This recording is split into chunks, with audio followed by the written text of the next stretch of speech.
Moi je m'appelle Benoît Averti, je travaille chez Zenica. Et puis ce soir je vais vous parler de programmation réactive et puis à la fin de Cycle.js.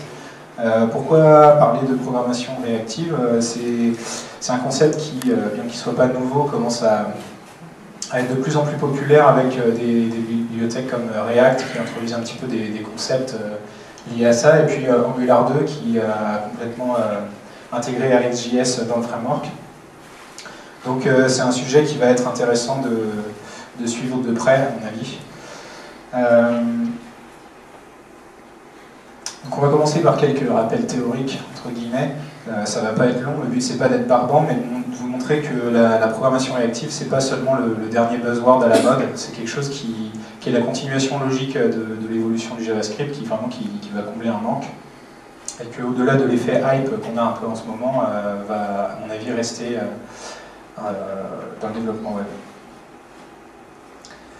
Donc là, vous avez une espèce de croix bizarre, c'est en fait un tableau à double entrée, et puis on va placer dedans quelques petites constructions du langage JavaScript, en commençant par le plus simple, la fonction. Et la fonction, dans ce qui m'intéresse, c'est la façon la plus simple finalement de récupérer une valeur que je ne connais pas au départ. Si je suis un morceau de code, j'ai besoin d'une valeur que je ne connais pas, je vais appeler une fonction, et puis je vais directement obtenir la valeur qui m'intéresse. En partant de là, le premier axe sur ce tableau que je voulais montrer, c'est l'axe que j'ai appelé singulier pluriel.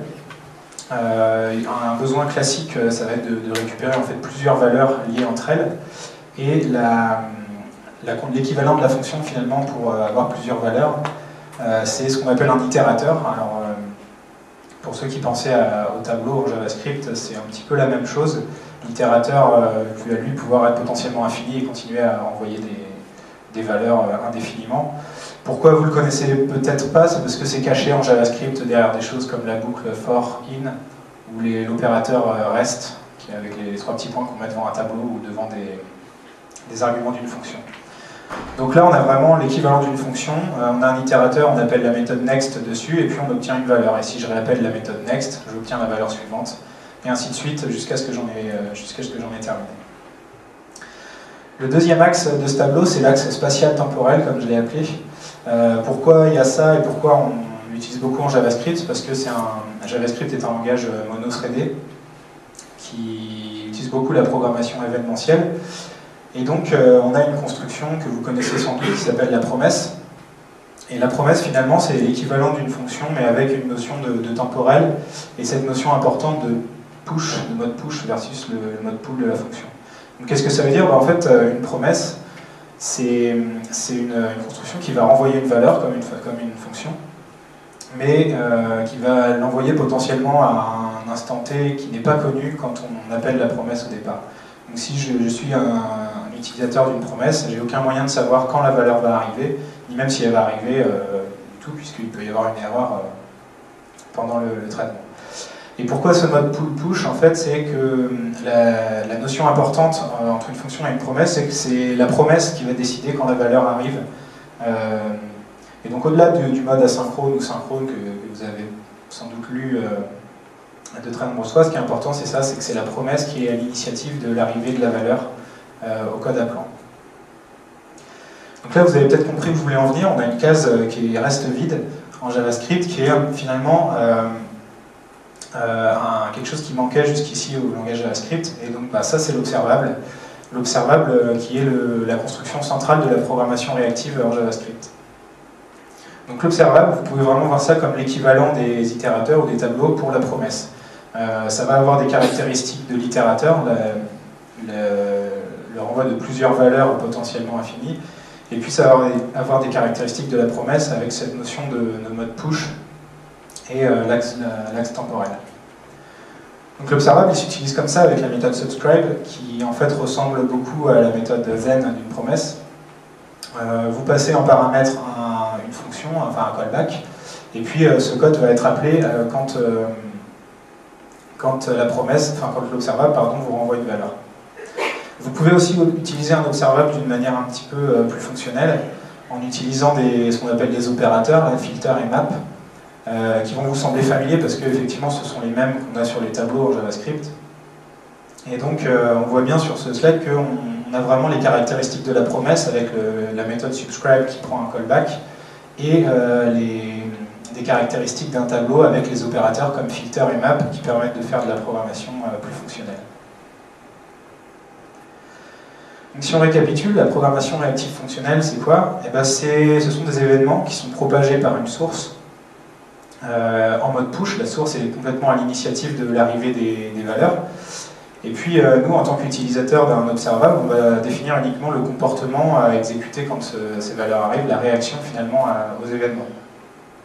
Et donc ça, pour ceux qui se rappellent de leur cours de fac ou d'école d'ingénieur, bah, c'est tout simplement le design pattern observer. Donc il n'y a rien de bien nouveau. On va simplement embrasser ce design pattern en tant que paradigme, pousser le concept à fond, l'utiliser au maximum, et notamment avec des bibliothèques comme RxJS qui vont nous permettre vraiment de simplifier la vie, et c'est ça qui va nous permettre de développer des applications entières avec ce design pattern sans avoir à le recoder de zéro. Donc RxJS, justement, on va entrer dans le vif du sujet. RxJS, c'est une bibliothèque qui permet de faire de la programmation réactive. Vous pouvez voir ça un petit peu comme le loadage des observables. Pourquoi je parle de celle-ci? C'est parce que c'est la plus populaire. Elle vient un petit peu du monde .NET, Microsoft, qui avait RX.NET, et donc ils ont étendu ça à tout un tas de langages, notamment le JavaScript. Donc RxJS, c'est quoi? C'est d'abord des observables, évidemment, puisque c'est vraiment la construction qui est au cœur de la programmation réactive. Et donc un observable, RxJS va nous fournir plusieurs moyens de les créer.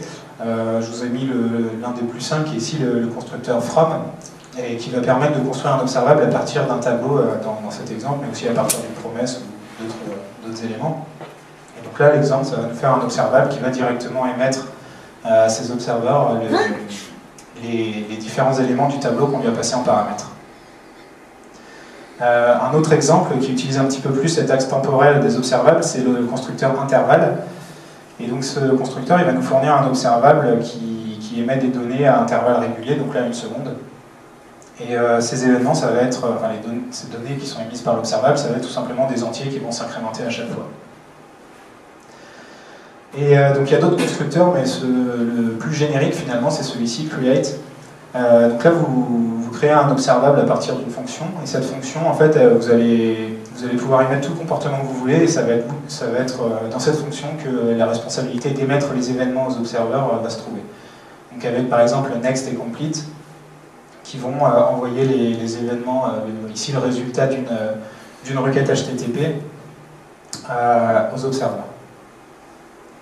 Donc ça c'est le constructeur le plus générique et finalement pas le plus utilisé, comme on va le voir juste après. Donc l'autre élément principal de RxJS, c'est évidemment les observateurs, parce que qui dit observable dit observateur, sinon on n'aurait pas beaucoup d'intérêt à la bibliothèque. Donc un observeur, c'est quoi?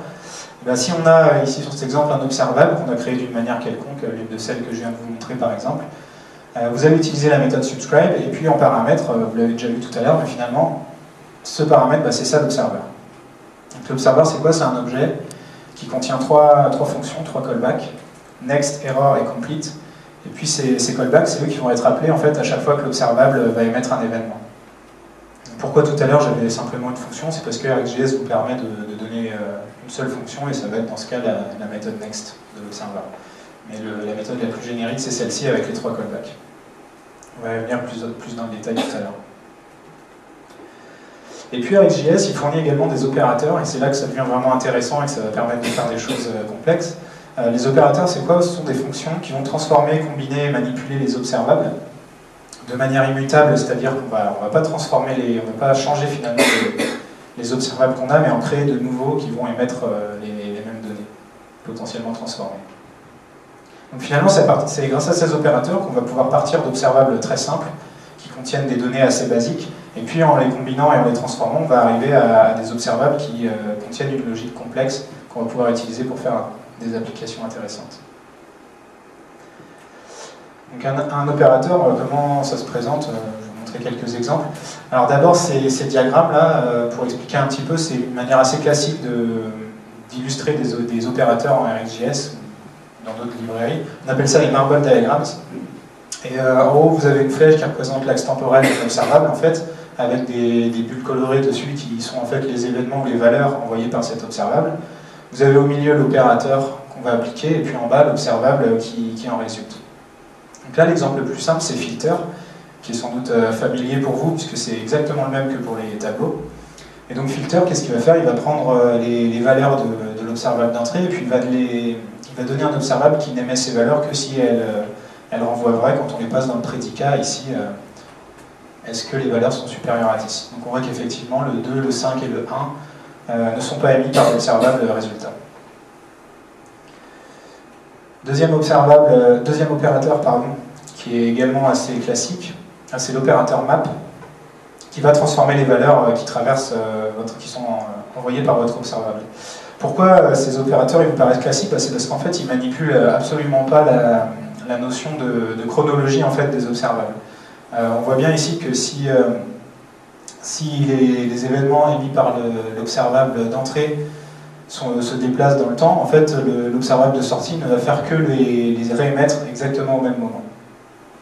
Ici, en l'ayant multiplié par 10. RxJS contient aussi d'autres opérateurs beaucoup plus spécifiques finalement. Et pourquoi ils sont spécifiques? Parce que cette fois, justement, ils vont vraiment utiliser cette notion de chronologie pour faire des choses qui n'auraient pas de sens en fait sur les tableaux. Ici, on a merge qui va prendre deux observables en paramètres et puis renvoyer à un observable fusionné finalement qui va émettre tous les événements des deux observables que vous aviez en entrée. Et ça, on voit bien qu'on n'aurait pas pu le faire sur des tableaux en l'état puisque on n'aurait pas su comment ordonner les éléments dans mon observable de sortie. Ici, le 1 a été inséré entre l'événement 60 et l'événement 80. Et si l'événement 1 était arrivé un petit peu plus tôt dans le temps, il se serait retrouvé à une position différente dans l'observable de sortie. Ça, on n'aurait pas pu le faire avec des tableaux sans donner un élément de plus, une fonction de comparaison, des choses comme ça. On a également d'autres opérateurs qui, eux, vont complètement manipuler cette chronologie, en fait, en plus de s'appuyer dessus. Le plus simple de ces opérateurs, c'est delay, qui va prendre en paramètre un nombre de millisecondes et qui va vous transformer votre observable pour qu'il n'émette les événements qu'après le délai spécifié. Ici, donc le 1 qui est juste au-dessus, c'est une coïncidence, ça correspond bien au dernier événement. Donc là, un cas d'usage classique qu'on pourrait avoir pour ça, c'est de donner un délai d'annulation à l'utilisateur. Si votre observable en haut représente par exemple des clics sur un bouton, et que l'observable du bas est utilisé pour déclencher un traitement qui peut être potentiellement complexe, vous allez pouvoir utiliser ce délai pour permettre à l'utilisateur d'annuler son action. Donc là, c'est assez simple de le faire. On n'a pas besoin d'utiliser des set timeout, de les annuler ensuite, etc. Un deuxième exemple un peu plus complexe d'opérateur qui manipule cette chronologie, c'est dbounce. Pour ceux qui étaient au meet-up le mois dernier sur Angular, il en a parlé rapidement. Dbounce, qu'est-ce qu'il fait en fait? Il va, comme delay, retarder l'émission des événements. On voit ici sur l'événement 1 qui est émis après une seconde.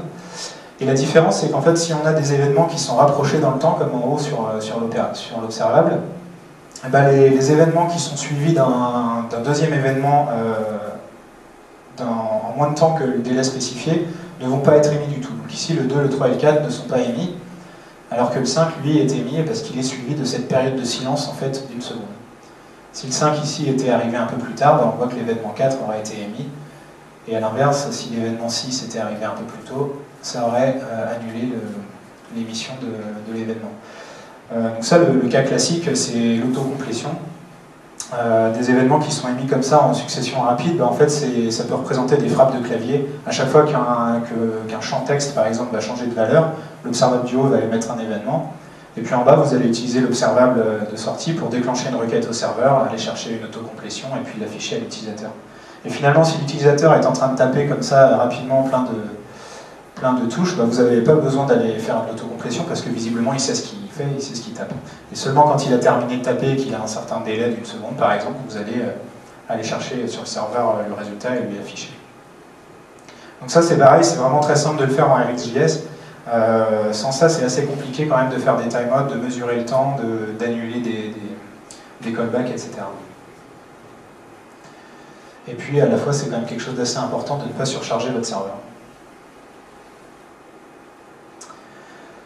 Je ne vais pas vous montrer tous les opérateurs qu'il y a en RxJS, mais le plus important, c'est également tout ça, un lot de prise de tête, comme je l'ai appelé. Quand on commence à utiliser RxJS et même la programmation réactive de manière générale, il y a tout un tas de questions qu'on commence à se poser, qui sont des questions classiques, je me les suis posées, ceux qui connaissent RxJS, vous les êtes probablement posées aussi. Et finalement, les réponses, elles ne sont pas si évidentes. Donc l'exemple classique, c'est voilà, pourquoi mon observable ne fait rien. En lisant sur Internet, vous allez tomber sur des articles qui vous disent qu'un observable, c'est en mode lazy. Donc, d'accord. Les requêtes HTTP sont exécutées 2 fois, ça c'est un autre problème courant. Et puis on nous dit sur Internet, bah, c'est simple, il faut utiliser l'opérateur share ou multicast. On le fait, ça fonctionne, c'est magique. On n'a pas trop compris pourquoi, mais bon, on voit au moins cette fois, on ne surcharge plus notre serveur de 2 requêtes alors qu'une seule aurait suffi. Si on commence à creuser, on tombe sur des concepts de observable hot versus observable cold. On ne sait pas trop ce que ça veut dire, mais ça a l'air important quand même. Est-ce que les observables sont synchrones? Est-ce qu'ils sont asynchrones? Là, c'est quand même assez magique parce que si on cherche la réponse sur Google, Google nous répond les deux. Et finalement, on ne sait pas ce qu'il en est. Et puis, la question classique, j'ai envie de faire quelque chose de particulier, c'est quoi l'opérateur pour le faire? Donc, finalement, moi, quand je me suis posé toutes ces questions, au bout d'un moment, je me suis dit, bon, on va revenir à la base, ça va être le meilleur moyen finalement pour comprendre ce qui se passe, et puis on va étudier l'anatomie d'un observable et on va le recoder de zéro. Comme ça, on sera sûr de comprendre tout ce qui se passe, et puis on pourra essayer de répondre un petit peu à toutes ces questions. Donc le but du jeu, c'est vraiment de vous montrer qu'en fait, dans RxJS et dans la programmation réactive, il n'y a pas de magie. Alors...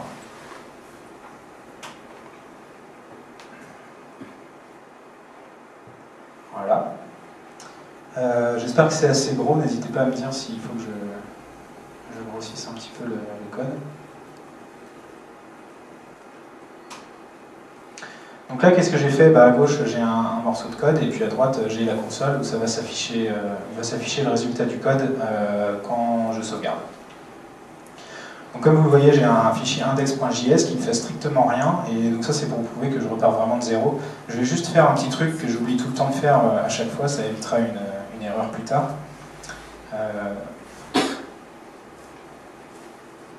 Voilà. Ça c'est parce que je suis dans un environnement Node, donc la fonction fetch n'existe pas, et donc je l'importe, ça n'existe que dans les browsers, et pour les exemples ça sera bien utile. Donc on va commencer par coder une fonction. Elle s'appelle observable, mais pour l'instant c'est vraiment une fonction toute classique. Elle fait un console.log pour qu'on voit quand est-ce qu'on l'a appelée, et puis elle retourne une valeur. Donc on peut l'utiliser en l'affichant dans la console. Voilà. Et là on obtient l'effet secondaire de ma fonction et puis la valeur que j'ai récupérée. Donc là je suis parti d'une fonction et je voudrais un observable. Et si on se rappelle les 2 caractéristiques qu'on avait d'un observable par rapport à une fonction, c'est d'abord qu'on est sur l'axe temporel, et puis qu'on est sur l'axe pluriel. Donc déjà, on voit bien que ça ne va pas coller, puisque on ne va pas pouvoir faire par exemple ceci, pour retourner plusieurs valeurs, ça c'est pas exécuté, hein, le deuxième return c'est du code mort. Et puis de la même manière, on ne va pas du tout pouvoir faire du mode push. En fait, l'observable n'a pas le choix. Quand il est appelé, c'est une fonction, il va immédiatement retourner les valeurs. Quand je dis immédiatement, ce n'est pas au sens immédiat 0 millisecondes, mais qu'il ne va rien se passer entre l'appel de la fonction et le return, à part ce qu'on a besoin pour calculer les valeurs. Ça, c'est encore le résultat du fait que le JavaScript, c'est un langage monothreadé. Donc pour résoudre ces 2 problèmes, on va faire quelque chose finalement de très classique en JavaScript, c'est qu'on va utiliser un callback. Et le callback, je vais l'appeler observer, hein, c'est pas anodin. Et au lieu d'utiliser return, je vais appeler mon callback et lui passer les valeurs que je voulais renvoyer.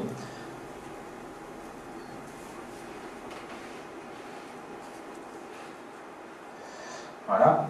Ça va plus s'utiliser de la même manière, évidemment.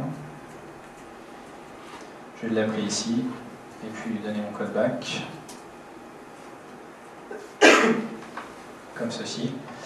Et là, cette fois-ci, ça a marché. On a 2 valeurs qui ont été retournées.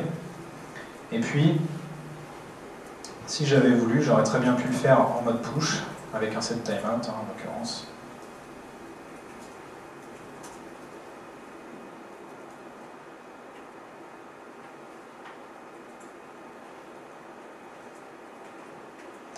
Et là, cette fois-ci, la valeur va être retournée au bout d'une seconde. Donc là, finalement, en fait, on a déjà quasiment un observable à la mode RxJS. Au lieu d'utiliser subscribe, j'appelle directement mon observable, mais finalement, c'est vraiment la même chose. J'ai le mode push, comme vous venez de le voir, c'est au bout d'une seconde, et puis j'ai les valeurs multiples, puisque je peux appeler plusieurs fois mon callback. On va faire quelque chose d'un petit peu plus concret. On va faire une requête à un serveur.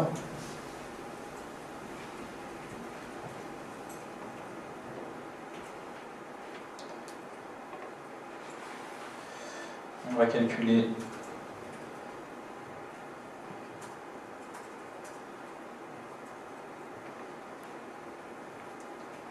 la réponse en mode textuel, et puis ensuite ce qu'on va faire tout simplement, c'est de l'envoyer à l'observeur,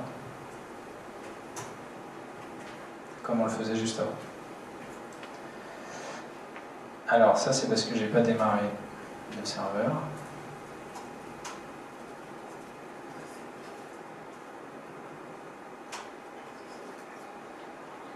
Voilà, donc là c'est tout simplement un petit serveur qui va loguer un message à chaque fois qu'il reçoit des requêtes, et puis qui va renvoyer Hello World. Voilà. J'ai appelé mon observable, j'ai fait une requête au serveur, et puis j'ai logué le résultat. Là on a déjà un premier souci, c'est que quand on commence à jouer avec le réseau, il va falloir penser à gérer les erreurs. Quand on fait du réseau, il peut y avoir un problème réseau que je vais simuler ici en appelant un mauvais port. Et si je fais ça, qu'est-ce qui se passe? J'ai un gros message d'erreur qui est absolument illisible avec cette taille de police. J'ai une promesse qui a été rejetée et qui n'a pas été gérée. Donc, outre le fait que c'est vraiment moche pour un utilisateur, depuis Node 7, on a un petit warning qui nous dit que les promesses rejetées et non gérées vont carrément se faire s'arrêter le serveur Node. Donc ça, c'est quand même pas bon. Donc on va vouloir gérer les erreurs. Et on fait ça avec les promesses en utilisant catch.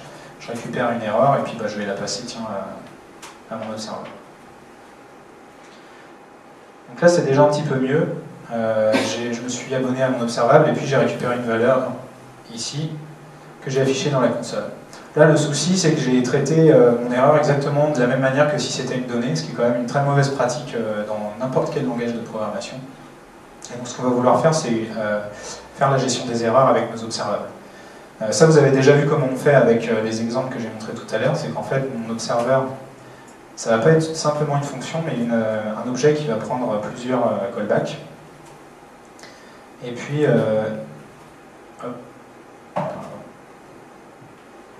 il va prendre donc un deuxième callback qui va afficher dans la console un message d'erreur en majuscule et puis l'erreur qu'on a récupérée. Ici, la différence, c'est qu'au lieu d'appeler mon observeur directement, je vais utiliser la méthode next. Et puis ici, je vais utiliser la méthode error. Donc là, c'est quand même mieux. Je me suis abonné à l'observable et puis j'ai eu une erreur qui a été affichée. Voilà, donc c'est quand même assez clair. La requête n'a pas fonctionné. Si je reviens à mon cas nominal, cette fois-ci, j'ai le cas que j'avais tout à l'heure. Donc j'ai bien distingué mes erreurs et mes données. Donc, pendant qu'on y est, on va directement mettre le troisième callback que vous avez peut-être vu tout à l'heure, qui est le callback complete. Complete, c'est quelque chose qui n'a pas d'équivalent dans les promesses, puisque comme l'observable peut retourner plusieurs valeurs, ce qui est utile, c'est d'avoir un moyen pour signaler aux observeurs que ça y est, on a terminé, il n'y aura plus de valeurs qui vont arriver. Donc on fait ça en utilisant le callback complete, il n'y a pas de paramètres. Et puis je vais le créer ici. Voilà. Donc là, j'ai reçu ma requête, j'ai affiché le résultat en le passant à mon observeur.next, et puis ici, j'ai envoyé la notification de complétion, comme je l'appelle, pour signaler à l'observeur qu'il n'y aura plus de données. Donc là, finalement, ce que vous avez, à peu de choses près, vous allez devoir me croire sur parole, c'est un observable comme dans RxJS. Dans RxJS, on a subscribe, ici on appelle l'observable directement, mais c'est exactement la même chose. Et finalement, on va pouvoir commencer à répondre à quelques-unes des questions qu'on avait tout à l'heure. Vous avez remarqué que finalement, mon observable, c'est toujours une fonction. C'est une fonction qui prend un callback, qui prend 3 callbacks précisément en paramètres, mais c'est une fonction. Et donc une fonction, si je ne l'appelle pas, il ne se passe rien. Ici, vous voyez que le serveur en bas n'a pas reçu de requête, et puis en haut, j'ai rien affiché. Donc c'est tout à fait normal, si votre observable ne fait rien, c'est probablement que vous ne l'avez pas appelé, c'est une fonction. Hein. Dans le cas de RxJS, ça veut dire que vous n'avez pas du tout appelé la méthode subscribe. Et de la même manière, si j'appelle 2 fois mon observable, donc si je fais 2 fois subscribe, j'ai en haut 2 fois l'effet secondaire, ça c'est plutôt logique, mais en bas on voit que le serveur a reçu 2 requêtes. Donc c'est tout à fait normal parce que vous avez appelé 2 fois votre fonction, et puis à l'intérieur de la fonction on fait un fetch, et donc on va faire 2 fois le fetch, 2 fois la requête au serveur. Donc voilà. Ça, c'est la raison la plus probable pourquoi vous faites 2 requêtes au serveur. Si je voulais éviter ça, ce que je pourrais faire, c'est mutualiser en fait cette requête en la déplaçant à l'extérieur de ma fonction. Et puis ici, en la réutilisant dans la méthode. Si je réexécute le code, en haut, j'ai toujours 2 fois le résultat, puisque j'ai appelé 2 fois mon observable. Par contre, en bas, le serveur n'a reçu qu'une seule requête. Donc ça c'est très classique, et en fait finalement ce que je viens de faire là, c'est que j'ai créé un observable hot. Et c'est pas plus compliqué que ça, un observable hot versus un observable cold. C'est un observable qui utilise une source sous-jacente de données qui est déjà existante. Donc là en l'occurrence le fetch qui avait été créé avant. Alors qu'un observable cold, qui est peut-être le plus courant, c'est un observable qui va lui-même créer sa source de données quand on s'y abonne. Là, dans la fonction, quand je m'y abonnais, je faisais le fetch, donc je créais la source de données finalement, ça aurait pu être une connexion WebSocket par exemple, et puis j'utilisais pour avoir des données. Ensuite, il restait la dernière question, qui était l'histoire des synchrones versus asynchrones. Et pour ça, on va faire le test classique. Hein. On va faire un console.log avant d'appeler l'observable, et puis on va faire un console.log après. Et on va voir ce qui se passe dans la console. Donc là, on voit qu'on a bien l'abonnement à l'observable, avec le console.log qui est à l'intérieur. On arrive après, et puis seulement les données arrivent de l'observable. Donc en regardant ça, on aurait tendance à dire, bah, effectivement, les observables, ça a l'air d'être asynchrone. Ce qui est logique finalement, parce que c'est un petit peu comme une promesse. Mais en fait, ce que j'ai envie de vous dire, c'est que ce qui est asynchrone, c'est pas tellement l'observable, mais c'est plutôt ce qu'on fait à l'intérieur. Ici, j'utilise une requête qui est un fetch, et donc qui est une promesse. Et finalement, est-ce que c'est pas cette promesse qui est asynchrone? Alors le test ici, bah, c'est très simple. Hein, je vais commenter ça, et puis je vais ici faire quelque chose de complètement synchrone, à savoir appeler la méthode next avec une valeur en dur. Et là, cette fois-ci, bah, on voit bien que le 42, il est arrivé complètement de manière synchrone quand j'ai appelé mon observable. Donc, finalement, l'observable, est-ce qu'il est synchrone ou est-ce qu'il est asynchrone? Bah, ni l'un ni l'autre. La question n'a pas tellement de sens, finalement. C'est juste une fonction. Si vous y faites des choses asynchrones, c'est asynchrone. Et si vous y faites des choses synchrones, c'est synchrone. Ça, bon, je ne peux pas vous le prouver directement comme ça, mais c'est exactement comme ça que ça se passe en RxJS. Il n'y a pas de différence. Ok. Bon, la première question, c'était pourquoi mon observable ne fait rien? Est-ce qu'un observable, c'est en mode lazy? Réponse oui, mais c'est peut-être un peu overkill de dire ça. Finalement, une fonction aussi, c'est lazy. Si on ne l'appelle pas, il ne se passe rien. Donc il faut l'appeler à faire subscribe en RxJS pour que le code soit exécuté. Les requêtes HTTP sont exécutées 2 fois, bah, vous l'avez vu. C'est probablement que vous avez fait 2 fois subscribe sur votre observable, et donc il a, lui, derrière, fait 2 fois la requête HTTP à l'intérieur. La notion de hot versus cold, elle n'est pas si compliquée que ça finalement. Un observable cold, bah, c'est un observable qui va créer la source de données sous-jacente lui-même quand vous l'appelez. Et puis l'observable hot, il utilise une source de données qui est déjà existante, par exemple une connexion WebSocket qui a été créée ailleurs. Synchrone ou asynchrone, bah, ni l'un ni l'autre, c'est juste une fonction. Donc tout dépend de ce que vous y faites finalement. La question... pas la peine de paniquer sur les infos contradictoires que vous trouvez sur Internet. Revenez à la base, c'est juste une fonction. Pour les opérateurs, c'était la dernière question, malheureusement il n'y a pas de secret, vous n'allez pas pouvoir les apprendre par cœur, ni avoir une astuce qui vous permet de trouver. Il y en a vraiment beaucoup. Ça c'est la doc officielle de RxJS que je vous ai mis en dessous. Il y en a 150 et quelques, je crois. Donc vous allez aller sur la doc, et puis avec l'habitude vous allez retenir. Ils ont un opérateur qui va probablement vous convenir. Bon, les opérateurs, justement, on n'en a pas parlé dans l'anatomie de l'observable.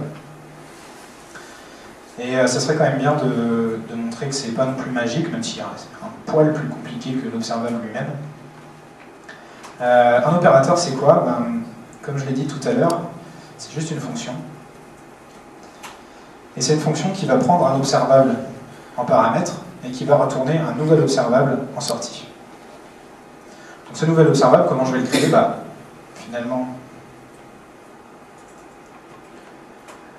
c'est un observable comme les autres, donc c'est une fonction qui va prendre en paramètre un observeur, et puis qui va envoyer des données à cet observeur en appelant ses callbacks. Donc ce nouvel observable, comment il va faire pour obtenir des données? Finalement, il va appeler l'observable que vous lui avez passé en paramètre, donc l'équivalent de subscribe en RxJS, encore une fois. Et puis cet hold observable, il va lui passer un observeur qui va avoir les trois callbacks, next, error et complete. Donc complete, finalement, qu'est-ce qu'on va faire dans ce nouvel observable quand on reçoit une notification complete de notre ancien observable? On va tout simplement le passer en fait tel quel à notre nouvel observable.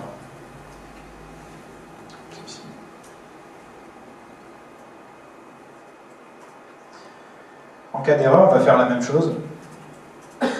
On va appeler notre nouvel observeur avec l'erreur, comme ceci. Et c'est là, dans le next, qu'on va pouvoir commencer à faire des choses intéressantes. Quand je reçois une donnée de mon vieil observable, ce que je vais faire, c'est que je vais également appeler le nouvel observeur avec sa méthode next. Mais cette fois-ci, je vais pouvoir lui transformer les données que je lui passe, en calculant par exemple la longueur des données. Là, on a un opérateur qui va transformer l'observable en un autre observable qui va émettre la longueur des chaînes de caractères qu'il émettait. Donc ici, la longueur de la chaîne Hello World, puisque je suis toujours en train de faire une requête à mon serveur. Comment on utilise cet opérateur qu'on vient de créer? On va créer un deuxième observable en appelant l'opérateur sur l'observable qu'on avait au début. Donc, un observable là que j'ai ici, c'est directement mon tout premier observable qui est ici, là que j'avais créé, donc une fonction simple.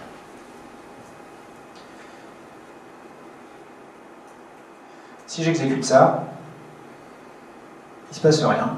Et en fait, c'est tout à fait normal parce que ce que j'ai fait, c'est que j'ai transformé mon observable ici, avec l'opérateur. Et cet observable que j'ai récupéré, je ne l'ai pas appelé. Donc, je n'ai pas fait de subscribe. Donc il ne s'est rien passé, et c'est là qu'il faut bien voir que les opérateurs sont des fonctions complètement pures, qui ne vont pas faire eux-mêmes de subscribe à des observables, donc ils ne vont pas déclencher le traitement qui se passe dans votre observable source. C'est vraiment cette fonction du nouvel observable que j'ai retourné qui fait la souscription à notre observable d'origine. Donc l'observable que j'ai obtenu ici, il va falloir l'utiliser de la même manière qu'avant. Et ici, qu'est-ce qui s'est passé? Mon serveur a bien reçu une requête, et ici j'ai reçu les données 12, qui est la longueur de la chaîne Hello World. Donc qu'est-ce qui s'est passé? J'ai appelé mon observable 2. On le voit ici, l'observable 2 il avait été créé avec l'opérateur, donc on passe dans ce console.log, hello from the new observable, et donc ça a bien été affiché dans la console. Ce nouvel observable, qu'est-ce qu'il a fait? Il a appelé l'ancien observable, il s'est abonné. On le voit ici dans la console, le hello from the observable qui était ici. Cet observable a fait la requête au serveur, il a pris la réponse et il l'a envoyée à son observeur.next. Cet observeur, c'était finalement celui que j'avais utilisé ici dans le nouvel observable. J'ai eu un next, j'ai calculé la longueur des données, et je l'ai envoyé au nouvel observeur, sa méthode next, qui est en fait celle-ci, et là je l'ai affiché dans la console. Donc là, je ne sais pas si tout le monde a suivi, j'espère que je ne suis pas allé trop vite.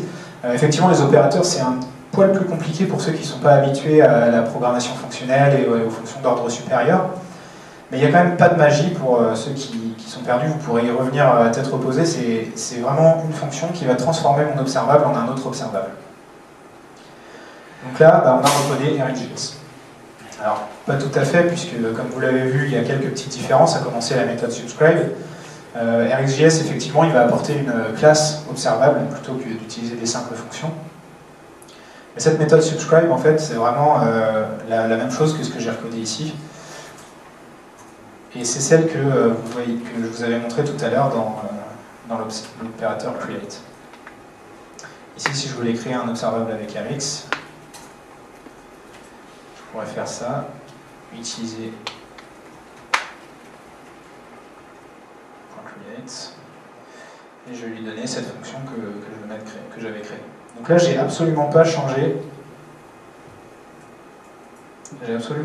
ma méthode subscribe. Et puis j'ai vraiment un observable qui fait la même chose que ce que j'avais. Je l'appelle en disant subscribe. Et il se passe exactement la même chose que tout à l'heure. Hello world, une requête reçue par le serveur. Qu'est-ce qu'il va fournir avec JS aussi? Il va vous fournir tout simplement des opérateurs de manière un peu plus simple que de faire des fonctions d'ordre supérieur, en utilisant le map ici.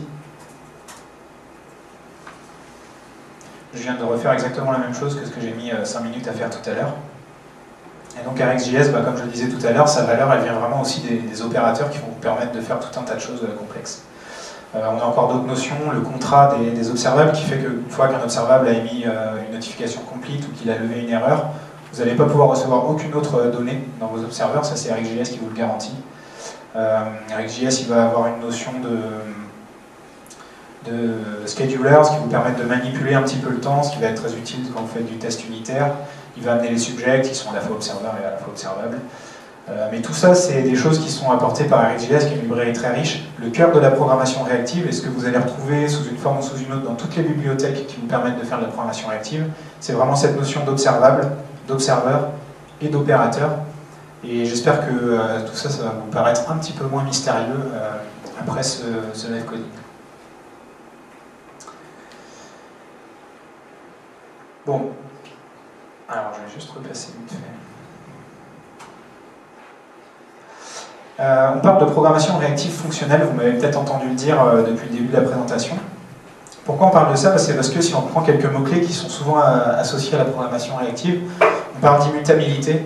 On dit voilà, c'est une bonne pratique de ne pas modifier les données dans les fonctions que vous passez à vos opérateurs, d'utiliser des fonctions pures qui n'ont aucun effet sur leurs paramètres et qui n'ont aucune interaction avec le monde extérieur. Donc ces fonctions pures qui n'ont pas d'effet secondaire, voilà, elles sont omniprésentes en RxJS, et notamment les opérateurs par exemple sont des fonctions pures. Et on arrive à cette notion de pure data flow.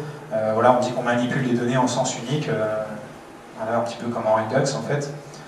Voilà, les données vont partir de la source sous-jacente de données, vont traverser tous les observables que vous avez créés avec vos opérateurs, et puis vont arriver à la fin dans le code, dans l'observeur, le subscribe, et puis faire des choses intéressantes pour votre application web. Tout ça c'est bien beau, mais le web c'est pas que ça. On va aussi réagir à des clics, on va vouloir faire des requêtes HTTP, manipuler le DOM. Et finalement la question qu'on se pose souvent, en tout cas moi je me la suis posée assez rapidement, c'est comment on fait une appli avec seulement du code fonctionnel. Cette question-là, pour la petite histoire, je me la suis posée depuis très longtemps. En première année d'école d'ingénieur, j'ai fait dans les cours d'informatique, on utilisait un langage qui s'appelle le Scheme. Et donc le Scheme c'est un langage fonctionnel, et on nous avait déjà dit langage fonctionnel, on n'a aucun effet secondaire sur le monde extérieur. Ça, c'est quand même pas très intéressant quand on est élève ingénieur. On se dit, oui, mais d'accord, mais comment je fais quoi que ce soit d'intéressant en fait? Donc on va chercher sur Google, tout bon développeur, et on trouve une notion, voilà, si je cherche par exemple effet secondaire, entrée-sortie finalement avec programmation fonctionnelle, on tombe sur le concept de monade. Donc la monade, c'est un mot un petit peu mystérieux, donc on va à nouveau chercher sur Google, monade, programmation fonctionnelle, on tombe sur des articles qui parlent de Haskell, et moi je me souviens notamment d'un de ces articles qui disait en introduction que la monade c'est le concept le plus compliqué à expliquer de toute l'histoire de l'informatique. Tout ça pour faire une requête HTTP. Donc bon, ça finalement c'est une question qui n'est pas si problématique que ça en JavaScript, parce que JavaScript n'est pas un langage purement fonctionnel, donc à la fin vous faites votre subscribe, vous faites votre code, et voilà, c'est terminé. Mais cette question-là, elle me trottait quand même dans la tête, et c'est à cette question que CycleJS va répondre. CycleJS, c'est quoi? C'est un petit framework purement fonctionnel et réactif qui va vous permettre de faire du code plus propre. Alors ça, je ne l'ai pas inventé, ça vient du site officiel. Mais en fait, ce que fait CycleJS, c'est qu'il va prendre une bonne pratique en Rx, qui est de créer vos données au début, d'utiliser des opérateurs pour transformer ces données, et puis de faire un subscribe tout à la fin. Et CycleJS, il va pousser le concept à fond. En fait, il va se charger de créer des observables en entrée de votre application, qu'il va appeler des sources, et puis de gérer des effets secondaires à partir d'observables qui sont en sortie de l'application. On va appeler des things. Et l'application, au milieu de tout ça, elle est purement fonctionnelle, réactive et déclarative. Comment on fait ça dans CycleJS? On utilise la notion de driver. Les drivers, ils génèrent des observables sources à partir de ce qu'on appelle des read effects. Donc ça va être notamment les clics, les retours de requêtes HTTP, voilà, tout un tas de choses comme ça, en réception d'un message par WebSocket, etc. Et puis les drivers, ils vont prendre ces observables things que vous avez donnés en sortie de l'application et puis ils vont produire des write effects qui sont là les écritures dans le local storage, les manipulations du DOM, les requêtes HTTP, etc. etc. Comment ça se présente? Vous avez votre application en noir en haut, et avec au milieu les petits carrés bleus qui sont en fait les observables. Et puis les données vont vraiment arriver sous forme d'observables sources, vont traverser votre application en étant combinées entre eux, combinées à partir d'autres observables que vous allez retrouver, que vous allez créer. Et puis à la fin, vous avez des things, donc qui sont également des observables que vous renvoyez à CycleJS. Et puis le framework va lui s'occuper de créer ce cycle finalement entre votre application et les drivers qui vont se charger de faire les entrées-sorties, les interactions avec le monde extérieur. Donc on a des drivers qui sont inclus avec CycleJS évidemment. Le driver DOM notamment et HTTP. DOM qui va vous permettre de récupérer les événements quand l'utilisateur interagit avec le DOM et puis qui va vous permettre de le manipuler pour changer l'apparence de votre page web. Le driver HTTP, lui, va se charger de faire des requêtes HTTP basiques, de récupérer les réponses. Et puis finalement, cette séparation très claire qu'on a entre les drivers et puis votre application, ça permet de faire des drivers assez facilement. Et donc on a tout un tas de drivers communautaires qui vont permettre d'interagir avec React Native, qui vont vous permettre de faire du WebSocket, d'utiliser les notifications de votre browser, etc. etc. Donc on va faire un petit exemple de ça. Vraiment l'exemple le plus basique du monde, incrémentation, décrémentation. Je clique sur des boutons et ça me change le compteur qui est tout à droite. Donc, on va revenir à nouveau dans Atom.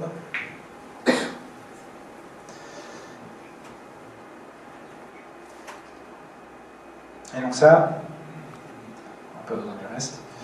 Ça, c'est une application en CycleJS. Donc en haut, on a quelques imports, RxJS qu'on va beaucoup utiliser forcément, Cycle qu'on récupère, et puis 2-3 éléments, vous allez voir l'usage tout à l'heure. Votre application elle se présente sous la forme d'une fonction. Main, ça c'est la convention CycleJS d'appeler votre application comme ça, et puis les composants en dessous comme vous voulez. Et donc cette fonction main, elle va prendre un objet qui contient les sources, donc les observables que vous allez recevoir depuis les drivers. Et puis tout à la fin ici, vous allez renvoyer un objet qui contient des observables. Ça, Vetri, c'est un observable, on va venir comment il a été construit. Et l'application, elle, vous la lancez très facilement, vous utilisez cycle.run, vous lui donnez votre application en paramètres, et puis un objet qui contient tous les drivers. Donc là, j'ai construit un driver, et puis je vais monter mon application dans l'élément qui a pour ID main container. Ok, donc l'application elle-même maintenant. Une application en Cycle, elle est structurée un petit peu toujours de la même manière, ça c'est une bonne pratique. C'est que vous allez finalement, à partir des actions de l'utilisateur, créer des observables qui modèlent ces actions sous une forme qui est intéressante pour votre application. Ensuite, vous allez utiliser ces actions pour calculer un état de votre application. Et puis cet état, vous allez le transformer en un arbre HTML virtuel que vous allez leur donner au driver. Ça, pour ceux qui connaissent, c'est exactement le même principe que la notion d'architecture Flux ou Redux, notamment. Des actions qui provoquent des changements d'état et qui provoquent des changements de la vue de votre application. Pour ce cas particulier, on a deux actions, increment et decrement. Comment je vais la créer, celle-ci? Je vais prendre mon objet source, je vais accéder au driver DOM, et puis sur ce driver DOM, je vais utiliser cette fonction select, qui va me permettre de spécifier un objet HTML. En fait, là, j'ai utilisé un sélecteur CSS. Et puis, sur cet objet, je vais récupérer tous les événements qui correspondent à des clics de l'utilisateur. Donc ça, ces deux fonctions, c'est CycleJS qui vous les fournit. C'est ce qui vous permet de récupérer un observable qui est déjà un peu ciblé. Là, vous avez un observable qui émet l'événement HTML à chaque fois que l'utilisateur clique. Donc c'est l'événement, voilà, avec tous les paramètres que vous connaissez, le target, et tout le tralala, je les connais pas par cœur. Nous, ce qui va nous intéresser, là on va utiliser cette fois un opérateur de Rx pour transformer cet événement, qui a beaucoup d'informations, en juste un entier 1. Donc là, c'est vraiment très simple, mais ça peut être un petit peu plus complexe selon vos applications. Et donc en fait, ce que j'obtiens là, c'est un observable qui va émettre la valeur 1 à chaque fois que l'utilisateur va cliquer sur le bouton Increment. Ici, juste après, j'ai fait exactement la même chose pour Decrement. J'ai pris les sources, le driver DOM, le bouton de Decrement, les événements clics, et puis j'ai mappé cette fois à la valeur -1. Donc j'obtiens un observable ici qui émet la valeur -1 à chaque fois que l'utilisateur va cliquer sur le deuxième bouton Decrement. Et puis finalement, pour obtenir un seul observable qui contient toutes ces actions, je vais utiliser Merge, que vous avez vu tout à l'heure. Je prends ces deux observables et j'obtiens celui-ci, qui va émettre mes actions en fait, à chaque fois que l'utilisateur interagit avec mon application. Donc là, j'ai il a cliqué sur Increment, puis sur Decrement, puis deux fois sur Increment. Bon, maintenant que j'ai mon observable d'action, je vais vouloir calculer l'état de mon application. Et donc ça, cet état, en fait, ça va être tout simplement sous forme d'un observable. On fait vraiment tout avec des observables. Je l'ai appelé counter state, puisque le seul état de mon application, là, en l'occurrence, c'est un compteur. Et comment je vais faire? Je vais partir de mes actions, et puis je vais utiliser des opérateurs pour le transformer. Donc d'abord, j'ai pris mes actions, et puis je vais utiliser cet opérateur qui dit tout simplement, je veux un observable qui commence avec la valeur 0. Donc dès qu'on va s'abonner à l'observable, hop, il va nous donner 0 tout de suite. Et puis après, les éléments de l'observable que j'avais au départ. Ensuite, je vais utiliser cet opérateur scan, qui est le plus compliqué de l'application, mais qui est finalement un petit peu connu de vous, puisqu'en fait, c'est très similaire au reduce. Ce que vous avez à l'intérieur de scan, ici, c'est une fonction dont la signature, pour ceux qui ont remarqué, c'est exactement la signature d'un reducer, comme vous les utilisez en Redux, mais finalement, qui est un concept plus générique. Vous avez en fait votre état, une action, et puis vous allez retourner un nouvel état en fonction de votre état précédent et de l'action que vous venez de recevoir. Donc ici, j'ai une accumulation de mes différents événements, l'événement que je suis en train de recevoir, et puis je retourne la somme des deux. Pour récapituler, j'avais des actions, j'ai dit, on commence par 0. Ensuite, l'utilisateur avait cliqué sur 1, ici, au-dessus. Donc, je vais lancer cette fonction avec 0, qui était mon état que j'avais, qui était la valeur que j'avais dans l'observable. J'ajoute l'action qui était, rappelez-vous, des 1 ou des -1 selon le bouton sur lequel l'utilisateur a cliqué. Donc j'ai ajouté 1, mon état c'est maintenant 1. Et la différence avec Reduce, elle est là, c'est que l'observable va aussitôt émettre cette valeur 1 à ses observeurs, là où un Reduce, qui existe aussi en RxJS d'ailleurs, aurait attendu que l'observable soit complètement terminé pour donner la valeur finale de votre état. Et sinon c'est la même chose, donc le scan ici va émettre la valeur 1. Ensuite, on continue, l'utilisateur avait cliqué sur -1, donc je prends mon état, j'ajoute -1, j'obtiens 0, je l'émets aux observeurs. Et puis ensuite, on avait cliqué 2 fois sur Increment, donc on a ici les deux valeurs, et on arrive à la fin avec un état de 2. Et l'observable a émis cet état à chaque fois qu'il a changé. À partir de là, on a un état, et donc on va vouloir calculer la vue de notre application. Et donc ce qu'on va faire, c'est qu'on va tout simplement prendre notre observable, ici qui est un état, et puis on va le transformer avec l'opérateur map, tout simplement. J'ai un compteur, et puis je vais y associer cette chose que personnellement je ne trouve pas très jolie, mais c'est une question de goût. Ça représente un arbre HTML, donc ça c'est là qu'on utilise les petites fonctions que j'avais importées au début. Donc à ce compteur, j'associe une div qui contient deux boutons, increment et decrement, comme on en a besoin plus haut, et puis un paragraphe qui contient la valeur de mon compteur, qui est donc la valeur que je transforme de mon observable. Pour ceux qui, comme moi, n'aiment pas trop cette syntaxe, il est tout à fait possible de faire du JSX en SACE, donc vous pouvez avoir une syntaxe un petit peu plus jolie qui ressemble à du HTML et qui ressemble aussi à ce qu'on fait en React. Et donc cet observable, là, v3, que j'ai fait, finalement, à chaque fois que l'utilisateur va cliquer sur un bouton, on va passer à travers tous ces observables que j'ai créés avec mes opérateurs, et puis à la fin, on arrive à cet observable v3 qui va émettre une nouvelle vue de l'application. Et cette vue, on va la passer au driver DOM en faisant un simple return, et le driver DOM lui va se charger de mettre à jour votre application. Là, ce qu'il faut voir, c'est que cette fonction que j'ai créée, ma fonction main, mon application, c'est une fonction pure. Elle n'interagit pas avec le monde extérieur, elle renvoie toujours les mêmes choses si je lui donne les mêmes paramètres. Et en particulier, si j'appelle cette fonction, il ne va rien se passer du tout. C'est vraiment quand on la connecte avec les drivers, qui eux vont faire des subscribes, que tout va se mettre en marche et va agir sur la page. pour montrer ça, c'est quasi fini. On a une dernière page ici. Alors c'est là que je vais avoir besoin du wifi.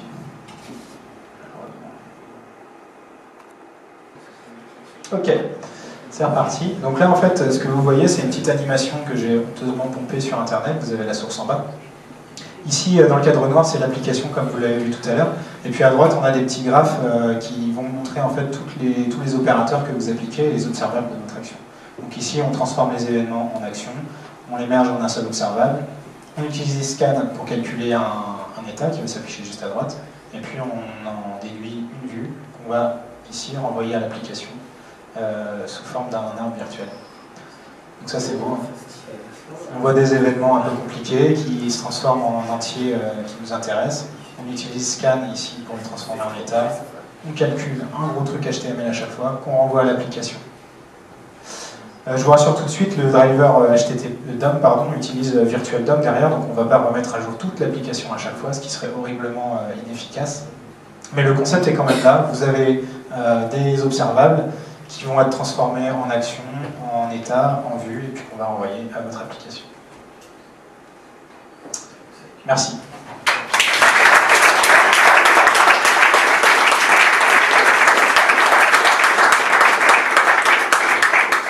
Donc on m'a signalé qu'il n'y avait plus le temps pour les questions. On peut faire, mais vraiment, s'il y a une question, pas plus. Ou sinon, vous pouvez venir voir le speaker à la fin. Vous pouvez venir me voir, j'ai une question rapide. Je réponds à tout ce que vous voulez.